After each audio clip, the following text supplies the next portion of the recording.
जननीं शारदां देवीं रामकृष्णं जगद्गुरुं पादपद्मे तयो श्रित्वा प्रणमामि मुहुर्मुहुः। आज की जैसे दिन महामायार जन्मदिन, जीव जगतेर कल्याणेर जन्य स्वयं महामाया आजकेर दिने जन्म निয়েছিলেন। मानुष लीला बोझा बड़ कठिन, তিনি কৃপা করে না বোঝালে কে বুঝবে? কি সাধারণভাবে তিনি থাকতেন, আমরা তাকে কি বুঝব? একমাত্র ঠাকুরই মাকে ঠিক ঠিক জেনেছিলেন। আমাদের মায়ের নাম শারদা, ওই মাই স্বয়ং সরস্বতী। তিনি কৃপা করে জ্ঞান দেন। জ্ঞান অর্থাৎ ভগবানকে জানা। ওই জ্ঞান হলেই ঠিক ঠিক পাকা ভক্তি সম্ভব। জ্ঞান না হলে ভক্তি হয় না। শুদ্ধ জ্ঞান আর শুদ্ধা ভক্তি এক জিনিস। মায়ের কৃপা হলেই তা হওয়া সম্ভব। মাই জ্ঞান দেবার মালিক। মহাপুরুষ শিবানন্দ মহারাজের এটি কথা। পরম পূজনীয় সাধারণ সম্পাদক মহারাজ, ম্যানেজার মহারাজ, অন্যান্য প্রবীণ সন্ন্যাসীবৃন্দ সকলকে প্রণাম জানাই। ব্রহ্মচারী ভাইদের এবং অন্য সন্ন্যাসীদের নমস্কার, শুভেচ্ছা জানাই। মঞ্চে আমাদের যারা একটু আগে বললেন তাদেরও গভীর শ্রদ্ধা জানাই। ভক্তদের সকলকে শ্রদ্ধা, নমস্কার, শুভেচ্ছা জানাচ্ছি। আপনারা এতক্ষণ দুইটি সুন্দর আলোচনা শুনেছেন। প্রথমে নিত্যস্থানন্দজি সুন্দর আলোচনা করেছেন। এই প্রসঙ্গে বলি, আমার একটা নিজের এক্সপেরিয়েন্স। তখন আমি ব্রহ্মচারী, ট্রেনিং সেন্টারও হয়নি, সারদা পীঠে আছি, এখান থেকে মিটিং শুনে গিয়েছি, সবার আলোচনা।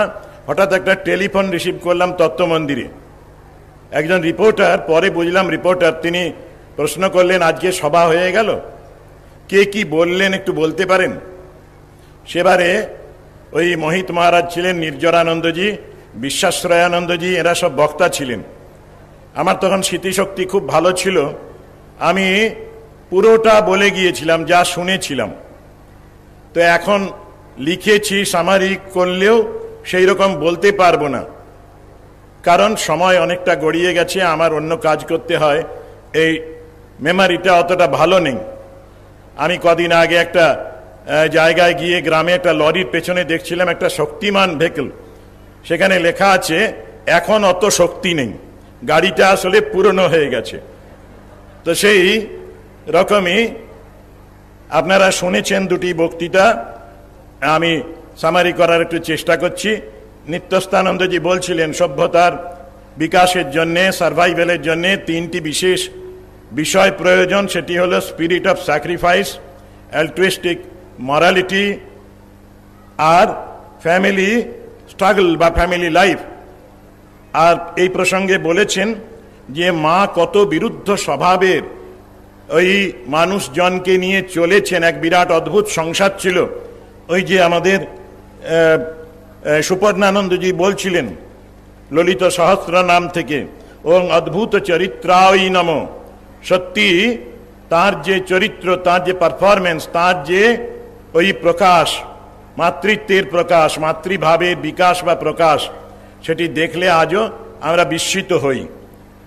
তো এই যে যা চেয়েছে মায়ের কাছে, নিত্যস্থানন্দজি বলছিলেন, কেউ টাকা চাইতো, কেউ সান্ত্বনা চাইতো, কেউ ভালোবাসা চাইতো, কেউ স্পিরিচুয়াল কাউন্সেলিং বা গাইডেন্স চাইতো, কেউ মন্ত্র চাইতেন।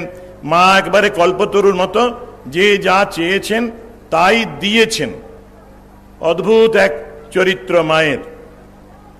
তো বলছিলেন, একটা গল্প বলছিলেন যে ডাকাতরা ওই রাম নাম বারবার করে নানাভাবে ওই ডাকাতি করত, এবং সেই জন্য তাদের মুক্তি হয়ে গেছিল। এবং সাথে উনি কশন দিয়েছেন যে এটা যেন আমরা অনুসরণ না করি, এটা নামের শক্তি বা নামের মহিমা বলতে গিয়ে এই গল্পটি করা হয়। এই শ্লোকটা উনি উদ্ধৃত করেছিলেন, কিন্তু সতর্ক করে দিয়েছেন এটা যেন আমরাও ডাকাতি করি, আর ডাকাতি করে যেন ওই রাম নাম করে ডাকাতি না করি। এটাতে আমাদের মুক্তি হবে না। আসলে ওদের হয়তো পূর্বজন্মে করা ছিল, সংস্কার ছিল, ভক্তি ছিল, তার জন্যে মুক্তি হয়ে গিয়েছিল। আসলে নামের মহিমা বলার জন্যই এটি বলেছেন, খুব সুন্দরভাবে এই কথাটি তিনি বলেছেন।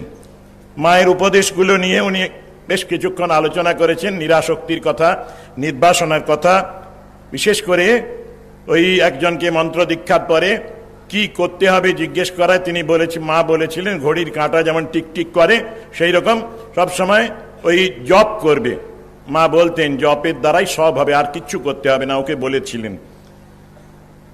অনেকক্ষণ তিনি ওই ঘড়ির কাঁটার ছন্দবদ্ধ যে চলা, শব্দ করা, সেই রকমভাবে জপ করলে কীরকম শরীর মনের বিকাশ হবে, উন্নতি হবে, সেই সম্বন্ধে আলোচনা করেছেন। আর বলতে চেয়েছেন উনি যে স্পিরিচুয়াল ওই প্র্যাকটিসটা মায়ের কথাতেই শুড বি কন্টিনিউড, একেবারেই এটা চলবে, অবিরাম, থামবে না, তাহলে পরেই মানুষের জীবনের লক্ষ্যটা সিদ্ধ হয়। আরেকজন বলেছিলেন, প্রশ্ন করেছিলেন মাকে, উনি ইংরেজিতে বলেছিলেন, তাই বলি যে আমি নিয়মিত জপ ধ্যান করছি কিন্তু আমার মনের মলিনতা সব যাচ্ছে না। মা তখন বলেছিলেন প্রথম দিকে এগুলো বিষয়ের ফুটগুলো ভেতর থেকে ওঠে, তারপরে ওগুলো শান্ত হবে, একটু বেশি দিন ধরে করতে হয় এই সাধনা, তাহলে পরেই ফল পাওয়া যায়। আরও বলেছেন উনি নিত্যস্থানন্দজি যে ওই একজন গাড়িতে করে যাচ্ছে, বন্ধ গাড়ি, পালকি হোক, গাড়ি হোক, যদি কোথায় যাচ্ছে বুঝতে পারে না, কিন্তু অনেক পরে ওই গন্তব্যস্থানে পৌঁছে বুঝতে পারে যে আমি পৌঁছে গেছি। সেই রকম ধৈর্য, অধ্যবসায় এর প্রয়োজন আছে সাধারণভাবে। শেষ করেছেন উনি সুন্দরভাবে প্রার্থনার কথা বলে। মা খুব প্রার্থনার উপরে জোর দিতেন, হরি মহারাজ, ঠাকুর, এরাও সবাই এই প্রার্থনার কথা বলতেন। Habit of prayer helps us to overcome all evils, all problem. এই প্রার্থনার অভ্যাস করলে পারে ওই সমস্ত মলিনতা বা সমস্ত দুর্বলতাগুলো চলে যায়। আরও বলেছেন যে ট্রান্সফরমেশনের কথা, পরিবর্তনের কথা, প্রার্থনার ফলে পরিবর্তন হয়, আর আন্তরিকভাবে এই প্রার্থনা করতে হয়। আমাদের সুপর্ণানন্দজি খুব সুন্দরভাবে আলোচনা করেছেন। তার মধ্যে বলছিলাম ওই দুইটি মন্ত্র আমাকেও খুব স্পর্শ করেছে, আপনাদেরও নিশ্চয়ই স্পর্শ করেছে। ললিত সহস্রনাম থেকে তিনি ওই বললেন অদ্ভুত চরিত্রাই নম, আরও বললেন আ ব্রহ্ম কীট জনন্যই নম। এই কথাগুলি তিনি প্রমাণসহ, উদ্ধৃতিসহ এখানে রেখেছেন। বলেছেন যে মা গৃহাঙ্গনে বাস করেই ত্যাগ ও সেবার আদর্শটি তিনি ডেমনস্ট্রেট করেছেন। আমরা মাঝে মাঝে বলি বেদান্তকে মা জীবনে দেখিয়েছেন। সিস্টার এক জায়গায় বলছেন যদি ঠাকুর জন্মগ্রহণ না করতেন তাহলে ওই বেদান্ত পণ্ডিতদের ওই দুর্বোধ্য তর্কের মধ্যেই সীমাবদ্ধ থাকত। এই যে জনসাধারণের কাছে বেদান্তকে নিয়ে আসা, ওই উপনিষদের বাণীকে, বেদান্তের বাণীকে, সেইটি ঠাকুর আসার পরে খুব সহজ হয়েছে। স্বামীজি সেটাকে প্রচার করেছেন, বিশ্ব, একেবারে সারা বিশ্বময় প্রচার করেছেন, আর মা সেটাকে ব্যবহারিক জীবনে প্রয়োগ করেছেন। ওই যে শরৎ আমার যেমন ছেলে, আমজাদ আমার তেমন ছেলে, ওই আমি সতের মা, অসতের মা, এই সব ভাবে, নানাভাবে মা এটা জীবনে দেখিয়েছেন। তো এই মা, উনি বারবার বলছিলেন কেমন মা। শারদানন্দজির খাওয়ার পরে সেই আসনটি মাথায় নিচ্ছেন আর বলছেন কত ভাগ্যে সাধুর পা পড়ে গৃহস্থের বাড়িতে। আর সাধুর আসন মাথায় রাখতে হয়। উনিও একটা সতর্কতা দিয়েছেন আমাদের জন্যে, বিশেষ করে যে আমরা এত কর্মচঞ্চল বা কাজে কর্মের মধ্যে থাকি, কাজের অসুবিধে হয়ে যাবে যদি সব ভক্তরা আমাদের নেমন্তন্ন করতে থাকেন আর আমাদের আসনগুলো মাথায় রাখেন। তো উনি সেজন্যে এটা বলেছেন। আরও ঠাকুরের উপদেশের সাথে পাশাপাশি মায়ের উপদেশ উনি তুলে ধরেছেন খুব সুন্দরভাবে। টাকা মাটি, মাটি টাকা বলতে গিয়ে ওই কাঠের পুতুল ও হাঁ করে টাকার শব্দটা পেলে। আরও বলেছেন সত্যই কলির তপস্যা। আর মা বলেছিলেন যে সত্য কথা ধরে আছে, সত্যকে ধরে আছে, সে ভগবানের কোলে শুয়ে আছে বা ভগবানও তার কোলে থাকবে। যেমন চন্দ্রমণি বা ক্ষুদিরামের কোলে এসেছিলেন আমাদের ভগবান স্বয়ং। আরও সুপর্ণানন্দজি শেষে মায়ের শেষ উপদেশটির ব্যাখ্যা করলেন আর বললেন যেন মা নিজে এই উপদেশটি পালন করেছেন। আমরা জানি বুধানন্দজির কথা উনি বলছিলেন। বুধানন্দজি বলছেন মায়ের অপনান সাধনের কথা। হিন্দিতে একটা শব্দ আছে অপনান সাধন। তো যাই হোক, আজকে সারা দিন ধরে মায়ের উৎসব চলছে, আমরা মায়ের কথা অনুধ্যান করছি। আমিও একটি সুন্দর কথা, এই আমাকে কদিন আগেই আমারই আশ্রমের এক সন্ন্যাসী ভাই প্রশ্ন করছিলেন, এই যে মা বলেছেন ঠাকুরের ছিল সবার উপরে মাতৃভাব, আর সেই মাতৃভাব বিকাশের জন্য আমাকে রেখে গেছিলেন। এই মাতৃভাব বলতে কি বোঝায়, এই সম্বন্ধে একটি সুন্দর আলোচনা আছে, আপনাদের একটু পড়ে শোনাচ্ছি। যারা শুদ্ধ চিত্ত নয় এমন লোকের সংখ্যাই পৃথিবীতে বেশি। শাস্ত্রের রাঙা চোখ দেখলেই তারা শুদ্ধ চিত্ত হয়ে যায় না, তাদের কাছে বসতে হয়, তাদের সঙ্গে দুটো সুখ দুঃখের কথা বলতে ও শুনতে হয়, তাদের পেটে অন্ন পড়েছে কিনা জিজ্ঞেস করতে হয়, তাদের পীড়ায় সেবা করতে হয়, তাদের অত্যাচারও সহ্য করতে হয়, তাদের ব্যভিচার উপেক্ষা করতে হয়, তাদের এই অনুভূতি দিতে হয় যে তাদের অশেষ দৌর্দণ্ডকে উপেক্ষা করে তাদের ভালোবাসতে পারে এমন দরদিও আছে, এমন প্রেমী আছে যে প্রতিদানের প্রত্যাশা না করে ভালোবাসে, সর্বস্ব এমনকি নিজের প্রাণ বিসর্জন দিয়েও তাদের উদ্ধার করবার ব্রতধারী নিঃস্বার্থ জন আছেন, যিনি পতিতের আর্তের আশাহীনের জন্যই যেন জীবন ধারণ করেন। এই প্রয়োজনের দিকটা ভগবানের যে ভাব ধারণ পোষণ করে সেটিকে বলা চলে ভগবানের মাতৃভাব। এই যে সাধারণ মানুষের প্রতি ওই আমরা বলি সব রকমের মানুষ, গীতা তো এই কথা আছে, সুদূরাচারীদের কথা, সেই সুদূরাচারীদের কথা বলেই সেখানে শেষ করা হয়েছে। তারা যদি এক মনে আমাকে ডাকেন তাহলে তারা ওই সাধু বলে জানবে তাদের, তারাও সেই ধর্মের লক্ষ্যে পৌঁছবেন, অচিরেই আমার ভক্তের বিনাশ নেই। কিন্তু এই যে এদের সমস্ত কিছুকে উপেক্ষা করে সহ্য করে এদের সাথে বসে কথাবার্তা বলা, তাদের ওই খাবার দেওয়া, তাদের সেবা করা, এই ভাবটাই আসলে মাতৃভাব। আর এই মাতৃভাবকেই ঠাকুর জীবন দিয়ে করেছেন, প্রকাশ করেছেন। আর মায়ের জীবন যখন আমরা পড়ি দেখব মাও এই কাজটি করেছেন। শরৎ মহারাজের জীবন দেখলে দেখব ঠিক একই রকমের কাজ। অখণ্ডানন্দজির জীবন এই মাতৃভাব। আমি একটা সেমিনারে গিয়েছিলাম পুরীতে, সেখানে একজন উড়িয়া কবি খুব সুন্দর বলছিলেন, বলতে বলতে উনি ইংরেজি একটা কোটেশন মানে নিজের কথা বললেন যে motherhood of god resides inside trousers also. ঈশ্বরের যে মাতৃভাব সেটি পুরুষের মধ্যেও থাকে। আসলে ওই রকমের যে ভালোবাসা, সীমাহীন ভালোবাসা, সেইটিকেই বলে মাতৃভাব। সেইটি আমরা ওই ঠাকুরের কাছে পেয়েছিলাম, যেটা মাত্র ৩-৪ দিন যার ছোঁয়ায় এসে সান্নিধ্যে এসে স্বামীজি বলেছিলেন কলকাতার রাস্তায়, তুরীয়ানন্দ মহারাজ হরিনাথ জিজ্ঞেস করার পরে যে তুমি ঠাকুরকে কেমন বুঝছো, তিনি বলেছিলেন এলো ভি পার্সনিফাইড, ভালোবাসার ঘনীভূত মূর্তি। ওই যে ব্রহ্ম কীটের তিনি মা। এই আমাদের যতই ঠাকুরের সন্তানরা এসেছিলেন, রাখাল মহারাজ তো কোলে বসতেন, ঠাকুরের স্তন্যপান করার মতো করতেন, আর দুধও হয়তো পেতেন, যেমন ভাবে বর্ণনা আছে। সেই রকমই ঠাকুরের সব সন্তানদের অনুভূতি হয়েছিল যে মা বাবা যা ভালোবাসেন তার থেকে ওই ঠাকুরের ভালোবাসা অনেক বেশি। বুধানন্দজি একটি কথা বলেছেন খুব সুন্দর ঠাকুরের মাতৃভাব নিয়ে, বলছেন যে প্রথম প্রথম ঠাকুর ছিল, ঠাকুরের ভাব ছিল যন্ত্রত্ব, যে আমি যন্ত্র তুমি যন্ত্রী। ওই যে গান গাইতেন সকলই তোমার ইচ্ছা ইচ্ছাময়ী, তারা তুমি তার মতো। তারপরে বলছেন কিভাবে যে হঠাৎ ওই মা কালী পুরো সোয়ালো করে নিয়েছিলেন, যেন ঠাকুরকে আত্মসাৎ করে নিয়েছিলেন। আস্তে আস্তে মা কালীর সাথে আত্মত্ব হয়ে গিয়েছিল। সেই জন্যেই ঠাকুরের মধ্যে ওই পুরো মাতৃভাব ছিল, জগন্মাতার ভাব, যেটা ওই সাধারণ মায়েদের মধ্যে অল্প অল্প থাকে, সীমিত ক্ষেত্রে এটি প্রকটিত হয়। আর ওই ঠাকুরের মধ্যে, মায়ের মধ্যে এইটি বাঁধন ভাঙা হয়ে গিয়েছিল সকলের প্রতি, সেই জাতি ধর্ম বর্ণ নির্বিশেষে। এই সম্বন্ধে এরা আলোচনা করেছেন। সত্যি এক অপূর্ব মাতৃভাব এই ঠাকুরের মায়ের ছিল।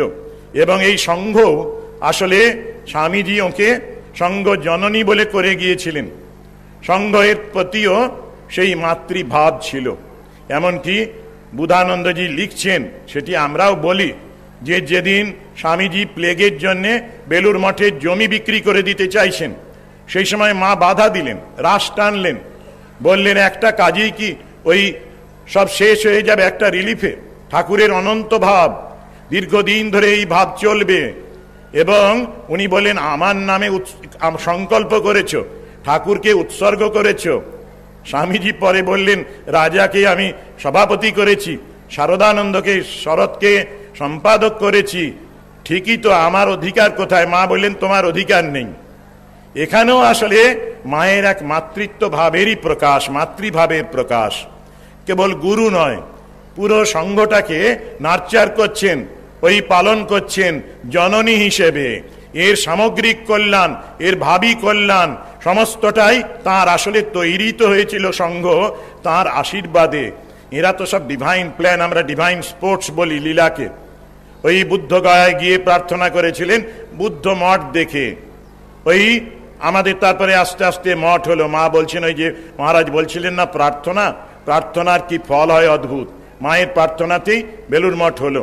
তারপরে সব সময় এই প্রার্থনা বা মা ওই জননী হিসেবে কাজ করেছেন। মাঝে মাঝে জননী হিসেবে বিচারকের ভূমিকাও নিয়েছেন। যখন বেলুর মঠ থেকে একটি ভৃত্যকে তাড়িয়ে দেওয়া হলো চুরির অপরাধে, মায়ের কাছে আশ্রয় নিল। মা তাকে ঘরে উদ্বোধনে আশ্রয় দিলেন, স্নানের ব্যবস্থা করে দিলেন, খাওয়ার ব্যবস্থা করে দিলেন।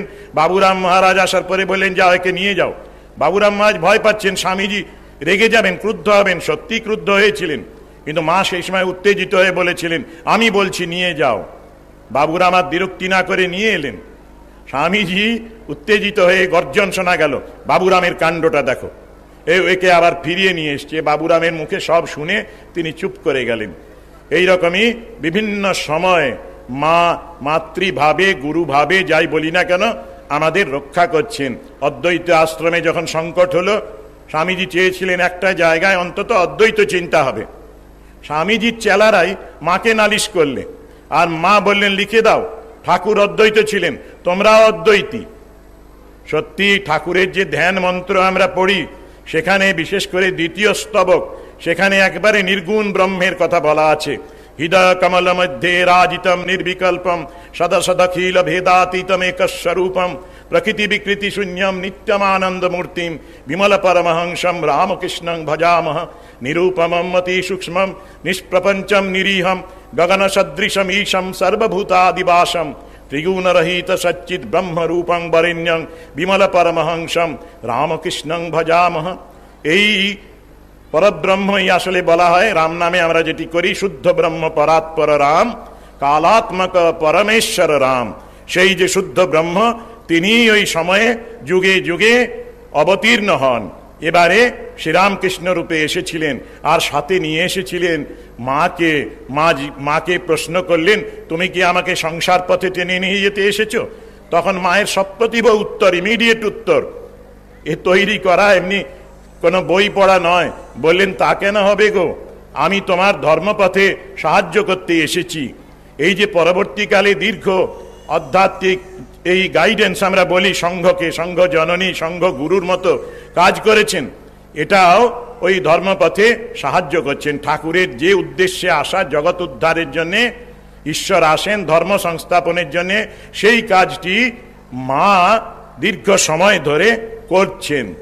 এবং ওইটি একেবারেই মুখের কথা ছিল না, সেটা বোঝা যায়। এর জন্যেই আমরা দেখি ওই অল্প বয়সে 3.5 সের আটার রুটি করছেন, নরেন এলে ছোলার ডাল বসিয়ে দিচ্ছেন, ঠাকুরের আদেশ আসার আগেই শুরু হয়ে গেছে সেবা কাজ। আরো সব রকম ভাবে কি কাজ করছেন। শারদেশানন্দজি তার একটি কথা লিখেছেন, অভিজ্ঞতা, বলছেন জয়রাম বাটিতে আমি আছি, একদিন রাত্রিবেলায় মধ্যরাত্রে ঘুম ভেঙে গেল, উঠোনের মধ্যে আলো দেখে আমি বাইরে বেরিয়ে এলাম কৌতূহলবশত। এসে দেখছি মা একটা ওই লম্ফ জেলে ওই একটা খন্তা নিয়ে উঠোন থেকে খোলামকুচি ইটের টুকরো এগুলো বের করছেন। জিজ্ঞেস করা হলো কেন এটা করছেন, শারদেশানন্দজি জিজ্ঞেস করছেন। তখন বলেন, জানো কলকাতা থেকে অনেক ছেলে মেয়ে এসেছে, ওরা এই বাড়িতে খালি পায়ে চলে। এই তো এই সেদিন একজনের পা কেটে গেল, আমি সেই জন্যে এই খোলামকুচি ইটের টুকরো এইগুলো পরিষ্কার করে দিচ্ছি। উনি বলেন, আমি করতে পারি না। না না, তুমি ঘুমোও গিয়ে। শারদেশানন্দ মহারাজের চোখে জল এলো। অদ্ভুত এই মা। এবং শুধু যে বাইরের পথের কণ্টক দূর করে দিচ্ছেন তা নয়, সমস্ত ভক্তবৃন্দের, ওই যে বলা হলো যারা আসেনি তাদেরও যেন ওই চলার পথের বিঘ্নটা তিনি দূর করে দিচ্ছেন। সেই জন্যেই আমরা তার জীবনী পড়লে দেখি শেষ জীবনে মা ওই অনবরত জপ করছেন, রাত্রে ঘুমোচ্ছেন না, আগেও করেছেন। তো সেই সময়ে মাকে কেউ জিজ্ঞেস করেছেন, মা তোমার কি ঘুম হয় না? তখন মা উত্তর দিয়েছেন, বলছেন, বাবা অনেকে অনুরোধ করে মন্ত্র নিয়ে যায়, কিন্তু নিয়মিত কেন কিছুই করে না অনেকে, তাদের জন্য আমি জপ করি। আর ঠাকুরকে তাদের দেখবার জন্য বলি। একদিন বিশ্বেশ্বরানন্দ মহারাজ ওই মাকে বললেন, এরাও খুব ফ্র্যাঙ্ক ছিলেন, খোলা মেলা গুরুর সাথে, বলছেন, মা তোমাকে তো দেখি ঘোর আসক্ত, রাধি রাধি করে তোমার এই দিনটা কাটে, এত ভক্ত আসে তাদের দিকে যেন চেয়েও তাকাও না। তখন তিনি বললেন, হ্যাঁ বাবা আগে বলতেন যে আমরা মেয়ে মানুষ, আমাদের এইরকমই স্বভাব। সেদিন কিন্তু মা একটু এক্সাইটেড হলেন, উত্তেজিত হয়ে বলছেন যে আমার মতো এরকম একজন বের করো দেখি। তার পরক্ষণেই বলছেন, জানো ওই যারা পরমার্থ চিন্তা করে তারা ওই যেটা ধরে সেটা খুব আঁকড়ে ধরে। তারপরেই একটা খুব সুন্দর উপমা দিয়েছেন। উপমার কথা বলা হচ্ছিল, বলছেন বিদ্যুৎ যখন চমকায় তখন সারসিতে লাগে, খড়খড়িতে লাগে না। কাঠের খড়খড়ি আর কাঁচের সারসি দুটো পার্থক্য। তো সেই রকমই বলছেন যে আমাকে ওইরকম দেখছো আসক্ত, কিন্তু বলছেন যেদিন মায়ের যখন শরীর যাবে তার আগে বলছেন যে আমি সব মায়াটা ছেড়ে দিয়েছি। বলা হচ্ছিল তিনি গৃহী, হ্যাঁ গৃহাঙ্গনে ছিলেন বটে, কিন্তু সন্ন্যাসীদেরও রাজা। এত ত্যাগ, এত নিষ্পৃহ, এই রকমের দুটোর মধ্যে যেন ভাব মুখে থাকা নয়, বাজ খেলার মতো বলে, এদিক থেকে ওই দিক। সংসারে আসছেন, আবার মুহুর্মুহু সমাধি লোকে চলে যাচ্ছেন। ঠাকুরের সমাধি আমরা দেখেছি বা অনেকে পড়ি, কিন্তু মায়ের সমাধির কথা বেশি বলা নেই। কিন্তু যারা গিয়েছেন মাকে দেখতে, যোগীন মা একদিন এসেছিলেন, তিনি বলছেন, তুমি তো ঠাকুরের কাছে যাও, আমার ভাবটা ভয় না, একটু ঠাকুরকে বলবে? যোগীন মা যখন ফিরে এলেন, এসে দেখছেন মায়ের মহাভাব হয়েছে। পরে চলে গেলেন, পরে এলেন, তারপরে আলোচনা করছেন, বলছেন, মা তুমি যে বলো তোমার ভাবটা ভয় না। এছাড়াও মায়ের জীবনী পড়লে আমরা দেখি বহুবার ভাব হয়েছে। যোগেন মহারাজ একবার ঠাকুর কোথায় খুঁজতে গিয়ে নহবতে দেখেছিলেন যে মা সমাধিস্থ, আর সেই সময় মায়ের মুখ থেকে জ্যোতি বেরোচ্ছে, মায়ের চুলগুলো উড়ে যাচ্ছে, ঘোমটাটা পড়ে গেছে। অদ্ভুত একটা সমাধির মূর্তি মায়ের দেখেছিলেন। বলা হয় যে এদের ঈশ্বর দর্শন সমাধি করামলকবৎ ছিল, কিন্তু জগৎ উদ্ধারের জন্যে, জগৎ কল্যাণের জন্যে, ওই গৃহস্থকে শিক্ষা দেবার জন্যে এত কাজ করেছেন। স্বামী কৈলাসানন্দজি মহারাজ আমাদের অন্যতম সহ অধ্যক্ষ ছিলেন, ভাইস প্রেসিডেন্ট। তিনি একবার সিঁথিতে ওই সারদা সংঘের মতো একটি সংগঠন মহিলাদের, সেখানে গিয়ে বলছেন এই মায়ের কথা। বলছেন, আপনারা জানেন মা কত কাজ করেছেন, আপনারাও তো গৃহী, আপনারা এই মায়ের শরীর, আপনারা কেউ পারবেন এরকম কাজ করতে? শুধু কাজের কথা বলা হয়েছিল, বাকিটা বলা হয়নি। সেই সময় সবাই এক বাক্যে স্বীকার করলেন, না না না, আমরা মায়ের মতো কাজ করতে পারবো না। সত্যি মা ওই ঠাকুর যেমন বলেছেন আমরা 16 আনা করে গেলাম, তোমরা 1 আনা করো, সেই রকম ওই পুরো করে গেছেন। আর তার মধ্যে ওই রকমের সন্ন্যাস বা ত্যাগের ভাব ছিল, নিষ্প্রিয় ভাব, নিরাসক্ত, নির্বাসনা। সেই জন্যেই ওই লক্ষ্য জপ করতে পারতেন। আমি মাঝে মাঝে বিস্মিত হই, 86,400 সেকেন্ড, 1 লাখ সেকেন্ডের থেকেও কমে একটা দিন হয়। সেই দিনের মধ্যে 1 লাখ জপ কি করে করেন? আসলে বড্ড আন্তরিকতা ছিল, অনুরাগ ছিল, ভালোবাসা ছিল। সেই জন্যে বিদ্যুৎ গতিতে যেন মা ওই জপ করতেন ইষ্টমন্ত্র, আর সেইটাই আমাদের শিখিয়ে গেলেন এই ব্যস্ততার মধ্যে কি করে করা যায়। ইংরেজ একজন ভদ্রলোক, বিদেশি, ওই অ্যান্টনি ডি মেলো, এটা খুব সুন্দর গল্পের মতো একটা কবিতা লিখেছেন। একজন ফাদার, তিনি মেডিটেশন করবেন বলে বসেছেন, সেই সময় পাশেই জানলার ওপারে একটা কোলা ব্যাঙ ঘ্যাঙ্গর ঘ্যাঙ্গর করে ডাকতে লাগলো। সেই সময় উঠে দাঁড়ালেন, ওনার ইতিমধ্যে কিছু বিভূতি সিদ্ধাই হয়েছিল। উনি দাঁড়িয়ে বলছেন, এই ব্যাঙ চুপ করো, তা নইলে তোমায় মেরে ফেলবো।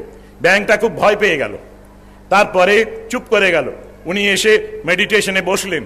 সেই সময়ে ওই একটা দৈবাদেশ শুনলেন, আকাশবাণী, যে তুমি ওকে কেন চুপ করতে বললে, ও তো আমাকেই ডাকছিল। উনি আবার উঠে ওই জানলার ধারে গিয়ে বলেন, এই ব্যাঙ তুই আবার ডাক, যেমন ডাকছিলি। এবারে ধ্যানে বসলেন। তারপরেই ওই ফাদার তিনি শুনতে পাচ্ছেন একটা ব্যাঙ নয়, তার চারপাশে বিভিন্ন জলাশয় থেকে হাজার ব্যাঙ সমস্বরে ডাকছে। আমরা ফিজিক্সে বলি অনুনাদ, রেজোনেন্স। ওই রকমের রেজোনেন্সের মতো একটা বিকট শব্দ হতে লাগলো। এবং ফাদার সেদিন ধ্যানে বসে এনলাইটেন্ড হয়েছিলেন বলে অ্যান্টনি ডি মেলো লিখছেন। ওখানে ফাদারের নাম আছে ফাদার ব্রুনো। এটা একটা সত্যি সত্যি শিক্ষার। আর মা এটা গল্প কিনা জানি না, কিন্তু মা এটা দেখিয়ে গেলেন। শত কাজ থাকতেও নির্লিপ্ত, পদ্মপত্রম ইবাম ভাষা। মায়ের জীবন থেকে এটা আমরা বুঝি। শাস্ত্রে যে কথাগুলো আছে সেইগুলো একেবারে নিজের জীবন দিয়ে মা দেখিয়েছেন। এইটি হচ্ছে মায়ের, ওই বলছিলাম অদ্ভুত মা, অদ্ভুত মা। সত্যি মায়ের কথা বলে শেষ করা যায় না। আমি আরো কয়েকটি ঘটনা বলি, আপনারা সবাই জানেন, তবু আবার ওই একটা সৎ চিন্তা হবে। মা যেমন বলেছেন, ফুল নাড়তে নাড়তে ঘ্রাণ বেরোয়, চন্দন ঘষতে ঘষতেও গন্ধ বেরোয়, তেমনি ভগবত তত্ত্ব আলোচনা করতে করতে ওই ভগবত ভাবের স্ফুরণ হয়, তত্ত্বজ্ঞান হয়। সেরকম মায়ের কথা ভাবতে ভাবতে আমাদের ওই একটু মাতৃচিন্তন হবে। ঘাটাল থেকে পায়ে হেঁটে কিছু মানুষ সকালবেলায় যাত্রা করেছে, কিন্তু সময় মতো এসে পৌঁছয়নি। নিয়ম মতো আমাদের মায়ের মন্দির বন্ধ হয়ে গেছে, ওঠারও পথ বন্ধ। মায়ের ওই বাড়িটার পাশে এখন যেখানে বস্তি আছে সেখানে মাঠে ওরা আশ্রয় নিয়েছে। আর জোরে জোরে বলছে, আমরা জগদম্বাকে দর্শন করতে এলাম, তার দর্শন পাবো না, যেন নিজেদের দুর্ভাগা মনে করছে এরা। মায়ের কানে ওই শব্দ গেল। মা বারান্দার দিকে এলেন, দেখলেন ওদের, দেখে সেবককে বলছেন, ওদের নিয়ে এসো ভেতরে। সেবক বললে, এরা এক পঙ্গপাল, এক দল মানুষ, আর গায়ে কাপড়ে ধুলো ময়লা, এদের মা আসতে বলছো? মা জোর করে বললেন, ওদের নিয়ে এসো। এদের ভেতরে বসিয়ে, ওই যে বলা হচ্ছিল, বসিয়ে একটু সুখ দুঃখের কথা বলতে লাগলেন। তারপরে এক ভক্ত অনেক পান্তুয়া সিঙ্গারা দিয়ে গিয়েছিলেন, সেইগুলি খেতে দিলেন। ওরা পরিতৃপ্ত হয়ে ফিরে গেলেন। যে এমন মা আছে যিনি আমাদের কথা ভাবেন এমন করে। সত্যি দেবীর সম্বন্ধে আমরা জানি, দেবতাদের স্তোত্র ইত্যাদি পড়ি, কিন্তু দেবী যখন মাটির শরীরে আসেন এবং এইরকম ভাবে ভালোবাসেন, সীমাহীন ভালোবাসা প্রত্যেকের উপরে। মা সেদিন বলেছিলেন, বাবা আমি কত লোককে দেখা দিচ্ছি, আর এদের দেখা দিবনি? পরে ব্রহ্মচারী ওই সেবককে বলছেন, জানো এদের বাইরেটা ময়লা কিন্তু ভেতরটা পরিষ্কার। এই অন্তর্দৃষ্টি ছিল, সেই জন্যই মা বলতেন, দোষ দেখো না কারো, সবাই ভাঙতে পারে, গড়তে পারে কজন? ওই ঠাট্টাই আর কি সবাই করতে পারে, কিন্তু একজনকে ভালো করে তুলতে পারে কে? সত্যি মা পারতেন, এবং সেইটি তিনি ডেমনস্ট্রেট করেছেন, দেখিয়েছেন। ঘাটাল তো শুধু নয়, এইরকম অনেক জায়গা থেকে অনেক মানুষ এসেছে। মা কাউকেই ফিরিয়ে দেননি। মাঝে মাঝেই মা রাত্রিবেলায় হয়ে গেলে ঠাকুরের কাছে জয়রামবাটি উদ্বোধন বিভিন্ন সময়ে ঠাকুরের ছবির দিকে তাকিয়ে বলতেন, আজকে কেউ এলো না। ওই কেউ না এলে, যেমন ঠাকুর ডেকেছিলেন, তোরা কে কোথায় আছিস আয়, মাও তেমনি যেন মনে মনে ডাকতেন। আর ঠাকুরও বলে গেছিলেন, তোমাকে রোজ কিছু না কিছু করতে হবে। যেদিনই ভাবতেন সেদিন পেয়ে যেতেন। আর শুধু মানুষ নয়, মা একদিন মজার ঘটনা আছে, কোয়ালপাড়ায় তখন রাধুর সন্তান হবে, নবাসনের বউ আছে, রাধুর মা আছে, আর মহিলা ভক্তরা আছেন। সেই সময় রাত্রিবেলা অন্ধকারে ওদের সাথে গল্প করতে করতে বলছেন যে, শিহরের ওই ছেলেটি যে পাগলটি ভালো গান করে, সে অনেক দিন আসেনি তো। ওরা বললেন, মা তুমি যার কথা ভাবো সে তক্ষণই চলে আসে, তুমি এরকম কেন ভাবছো? বলা মাত্র ওই পাগলটি এলো, মাথায় এক বোঝা সজনে শাক নিয়ে এসেছে। মায়ের পায়ের কাছে নিবেদন করে বলে, মা তোমার জন্য এই সজনে শাক এনু। মা বললে, লক্ষ্মী বাবা ফিরে যাও। কিভাবে এলে? সে বলল, আমি সাঁতরে এসেছি, নৌকো নেই, অত গভীর রাত্রে নৌকো কোথার থেকে থাকবে? গ্রামের দিকে খুব তাড়াতাড়ি সন্ধে হলেই নৌকো বন্ধ হয়ে যায়। বান এসেছে ওই আমোদরে, তখন আমোদর শুকনো ছিল না, জল ছিল। মা ওরা তো ভয়ে পালিয়ে ওই জগদম্বা আশ্রম বন্ধ করে দিয়েছে, কিল দিয়ে দিয়েছে। আর মা ওর সাথে কিছুক্ষণ গল্প করলেন, তারপরে বারবার বলছেন লক্ষ্মী বাবা ফিরে যাও। সে ফিরে গেল। বুধানন্দজি লিখছেন অন্ধকারের বুক চিরে ছেলেটা এলো, পাগলটা আবার অন্ধকারের বুক চিরে চলে গেল। সেই রকমই দুটো কাক ছিল, মায়ের হাতে খেত, কা কা করে ডাকতো, আসতো। মা ওই রকম ওই একদিন ওই রকম বলছেন ওরা অনেক দিন আসে না, তখনই দেখা গেল আকাশ মার্গে ওরা এলো, মা ওদের খাওয়ালেন। গঙ্গারাম পোষা পাখিটা সে মাঝে মাঝেই মামা বলে ডাকতো, মা বুঝতে পারতেন খিদে পেয়েছে। আমরা সাধারণত মাকে ডাকি খিদে হলে, প্রয়োজন হলে। ওই মাও ছুটে যাচ্ছেন, ওর বলছিলেন আমাদের মহারাজ নিত্যস্থানন্দ, যে যা চেয়েছে মা বুঝতে পারতেন আর সেই মতো দিতেন। সত্যি গঙ্গারামকে মা একদিন পান খাচ্ছেন, গঙ্গারামের বোধহয় পান খাবার ইচ্ছে হয়েছিল ময়না পাখিটার, মা করছে, সেই সময় মা পানটা ছিঁড়ে হাতে নিয়ে ওই দিলেন, ধারালো ঠোঁটটা দিয়ে ওই নিয়ে নিল, কিন্তু মাকে এতটুকু আঘাত করেনি। আসলে মায়ে পয়ে মিউচুয়াল ভালোবাসা ছিল। মা যেমন ওকে ভালোবাসতেন, ও সেই রকম মাকে ভালোবাসত। এই রকমের ইতর জীব জন্তু, গরু, কুকুর, ছাগল যেই হোক, প্রত্যেকেই মায়ের ভালোবাসা পেয়েছে। বিড়ালটার সম্বন্ধে বলছেন, জ্ঞান ওকে মেরো না, আমি ওর মধ্যে আছি। সত্যি মা ওই অনন্যা মা, আমরা সেই মায়ের সন্তান।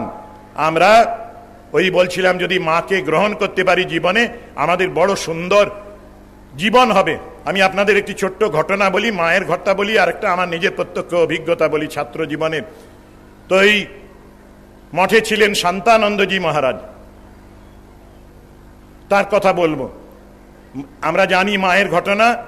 জয়রামবাটিতে মা, কৃষকরা এলেন মায়ের কাছে, বলছেন মা জমিতে ধান লাগিয়েছিলাম সব জ্বলে যাচ্ছে, বৃষ্টি নেই, প্রচন্ড খরা, আমাদের ছেলে মেয়েদের নিয়ে আমরা মারা পড়ব। মা ছুটে গেলেন জমি দেখতে। সেই জমি, শুকনো জমি দেখে দুহাত তুলে প্রার্থনা করছেন, ঠাকুর এদের দেখো। মায়ের কথায় আছে, যার আছে সে মাপো, যার নেই সে জপো।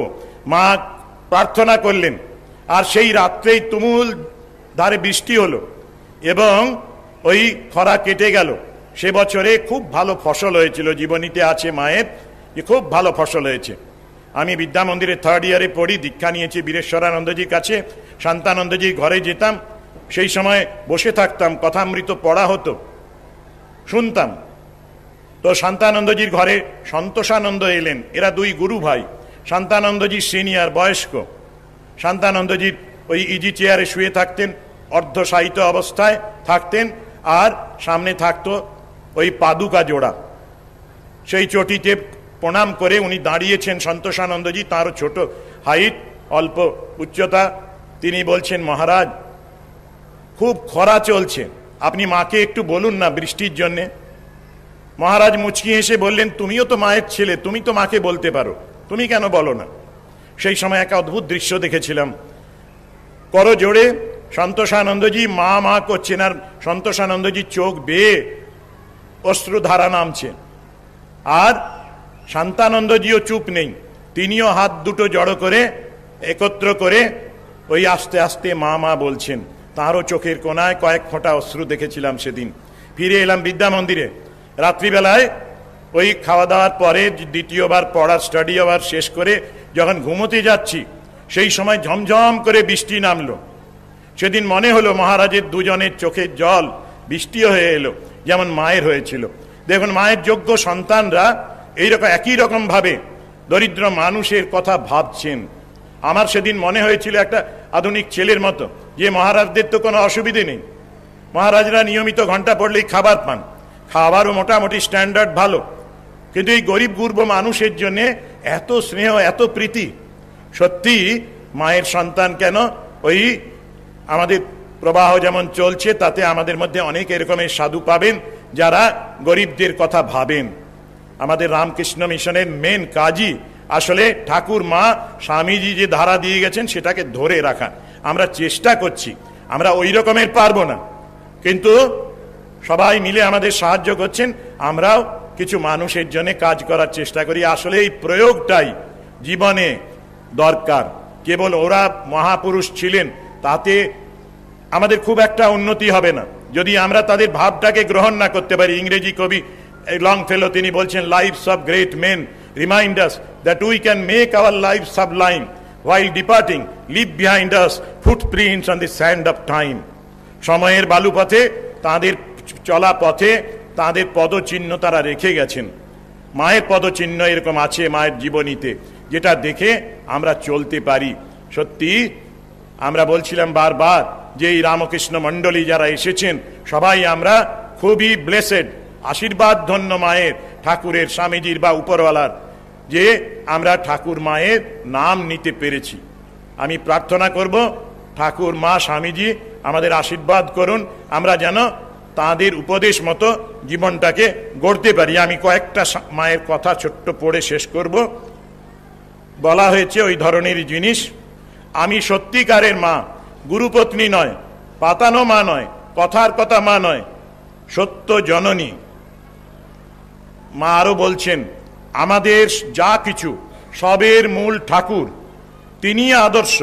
যা কিছু করো না কেন তাকে ধরে থাকলে কোনো বেচাল হবে না। ঠাকুরেরই মতো মা একেবারে ওই সম্পূর্ণ নিরহংকারী ছিলেন। বলছিলাম এতটুকু ঠাকুর বলছেন, মায়েরই বলছি আমার যদি একটু অহংকার হয়, তেমনি ওই মায়ের ওই রকম ছিল। মা সব সময় বলতেন আমাদের সব কিছু ঠাকুর, ঠাকুরকে ধরো, তাকে ধরে থাকলে কোনো অসুবিধে হবে না। পরে আরো বলছেন, মানুষ তো ভগবানকে ভুলেই আছে, তাই যখন যখন দরকার তিনি নিজে এক একবার এসে সাধন করে পথ দেখিয়ে দেন। এবার দেখালেন ত্যাগ। পরে বলছেন ঠাকুরের কাছে মনের কথা জানিয়ে প্রার্থনা করবে। আমার আগের বক্তা নিত্যস্থানন্দজি বলেছিলেন, প্রাণের ব্যথা কেঁদে বলবে, দেখবে তিনি একেবারে কোলে বসিয়ে দেবেন। তার কাছে কেঁদে কেঁদে মনের দুঃখ জানাবে, ব্যাকুল হয়ে কেঁদে কেঁদে বলো, ঠাকুর আমায় তোমার দিকে নাও, আমায় শান্তি দাও। এরকম করতে করতে তোমার প্রাণে শান্তি আপনি আসবে। মায়ের এই বড় উপদেশ আছে, যেমন এক লাইন দু লাইন, তেমনি আবার ছোট্ট ছোট্ট উপদেশ আছে, যেমন জপাত সিদ্ধি। তেমনি বলছেন চিন্তায় চৈতন্য হয়, ছায়া কায়া সমান। এটা আসলে মায়ের পুজো করার সম্বন্ধেই কেউ প্রশ্ন করেছিলেন, ছবিতে কি তিনি থাকেন? অরূপানন্দজি বলছেন, তখন মা বলছেন ছায়া কায়া সমান, ছবি তো তাঁরই ছায়া। মায়ের পুজো করার একটা ঘটনা বলে শেষ করি। সিস্টার নিবেদিতা তিনি একটি চিঠিতে লিখেছেন ওই তখনকার দি স্টেটসম্যান পত্রিকার সম্পাদকের বাড়িতে। বলছেন মাকে পুজোর আসনে সব থেকে বেশি সুন্দর লাগতো। কেন লাগতো জানো? মায়ের পুজোর ভাবটা তিনি ব্যক্ত করেছেন তার ওই কয়েক লাইনের মধ্যে লেখনী দিয়ে। বলছেন শ্রীরামকৃষ্ণ শিশু, শিশু ভগবান, তার কাছে কি কিছু চাইতে হয়? না, তাকে সব কিছু দিতে হয়। মা ঠিক এইভাবে পুজো করতেন, পুজোতে কিচ্ছু চাইতেন না, তিনি নিজেকে ঠাকুরের চরণে যেন নিবেদন করতেন। ঠাকুরই তার প্রাণ, ঠাকুরই সব। এই ঠাকুরের কাছে কিচ্ছু চাওয়ার প্রয়োজন নেই, এই শিক্ষা এরা দিয়েছেন। অসত মা সদ্গময়, তমসো মা জ্যোতির্গময়, মৃত্যুর মা অমৃতম গময়, আবিরাবির্বয়েধি রুদ্রজত্তে দক্ষিণং মুখম, তেন মাং পাহি নিত্যম। অসৎ হইতে মোরে সৎপথে নাও, জ্ঞানের আলোক জেলে আধার গুচাও। মরণের ভয় যা কমর করো, দেখা দিয়ে ভগবান শঙ্কা হর। করুণা আশিস ঢালো রুদ্র শিরে, চিরদিন থাকো মোর জীবন ঘিরে। ঝরিয়া পড়ুক শান্তি চরাচরময়, চির শান্তি পরিমলে ভরুক হৃদয়। ওম শান্তি শান্তি শান্তি। সকলের শান্তি হোক, সকলের শান্তি হোক, সকলের শান্তি হোক। শ্রীরামকৃষ্ণার্পণমস্তু।